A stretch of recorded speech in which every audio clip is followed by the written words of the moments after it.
Starting in the mid-1970s, California's suburban neighborhoods were the site of an escalating campaign of violence. A single attacker committed at least 13 murders and more than 50 sexual assaults, moving freely through these communities for over a decade. The sheer volume of these crimes left a sprawling web of traumatized survivors. For 40 years, victims and their families lived in a state of suspended animation, double-checking their locks at night and waiting for answers that never arrived.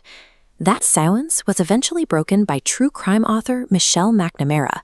She aggressively pursued the case, compiling thousands of police files, coining the name Golden State Killer, and chronicling her search in the book All Be Gone in the Dark. Her work turned a forgotten regional terror into a global obsession. Yet public pressure couldn't produce a suspect. Investigators ran crime scene evidence through the FBI's massive DNA index, CODIS, and found zero matches. 40 years of traditional detective work had reached a complete standstill. In April 2018, law enforcement called a sudden press conference to announce the arrest of a 72-year-old former police officer named Joseph James DeAngelo. Investigators moved past traditional leads and government registries to make the arrest. To identify DeAngelo, they relied on the commercial DNA kits millions of people buy to trace their family heritage. Detectives took a profile meant for tracing genealogy and used it to track a serial killer. While the arrest solved a legendary cold case, it exposed a significant legal gap. The public realized that their most personal biological data was sitting on commercial servers with almost no specific privacy laws protecting it. The technique used by law enforcement is called forensic genetic genealogy, or FGG. Investigators take unidentified DNA left at a crime scene, sequence it, and upload that profile to consumer ancestry databases to look for distant relatives of the suspect. With a partial match, investigators use census records and social media to build a family tree, working backward to a common ancestor. From there, they follow branches down to the present day, ruling out relatives until they isolate a single individual, Joseph DeAngelo. This science led to a 2020 Sacramento courtroom, where survivors finally stood in the same room as the Golden State Killer.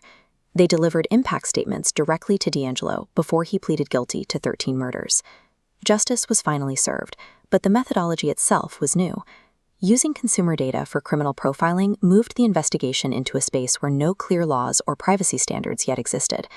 To upload crime scene DNA, police created fake profiles on open-source genealogy sites like GeneMatch. They effectively posed as ordinary citizens, which allowed them to bypass the typical requirement for a search warrant. Soon, major companies like Family Tree DNA were exposed for secretly cooperating with the FBI. They granted law enforcement access to millions of profiles, often changing their privacy terms quietly after the fact without informing their users. This visualization shows the concept of the unwitting informant. Because human DNA is shared, one person's decision to take an ancestry test effectively volunteers the genetic blueprints of their entire extended family to the state. This access led to broader investigative practices, like the covert swabbing of coffee cups and trash from non-suspect family members to fill in genealogical gaps. It also introduced racial biases, as consumer databases are disproportionately composed of profiles from people of European descent. For years, the boundaries of this surveillance were being set by private tech companies rather than elected lawmakers. There were no established rules for how this technology should be used. The federal government offered very little pushback, issuing only a non-binding policy for its own agents. This left individual states to navigate the legal vacuum on their own. California enacted the Genetic Information Privacy Act, or GIPA. This law targeted the corporate side of the equation. GIPA legally forces DNA testing companies to obtain express affirmative consent from a user before sharing their data with any third party. They can no longer bury law enforcement access inside a generic terms of service agreement. Maryland lawmakers took a different approach. Instead of focusing on tech companies, they shifted the legal focus directly onto police behavior. Maryland created the first comprehensive rules for familial DNA searches. The state now mandates that police secure judicial warrants before using these databases and banned the covert swabbing of innocent third parties who refuse to consent. Maryland's law also balanced the scales by ensuring defense attorneys can utilize this technology.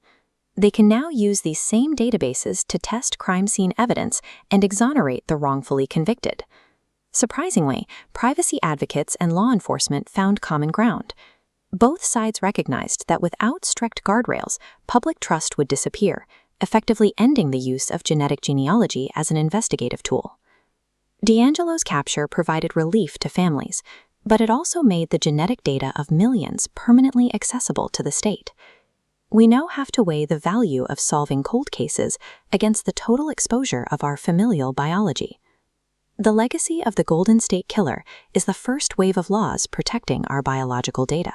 His capture forced states to codify specific protections, ensuring that the hunt for criminals doesn't come at the cost of our own biological privacy.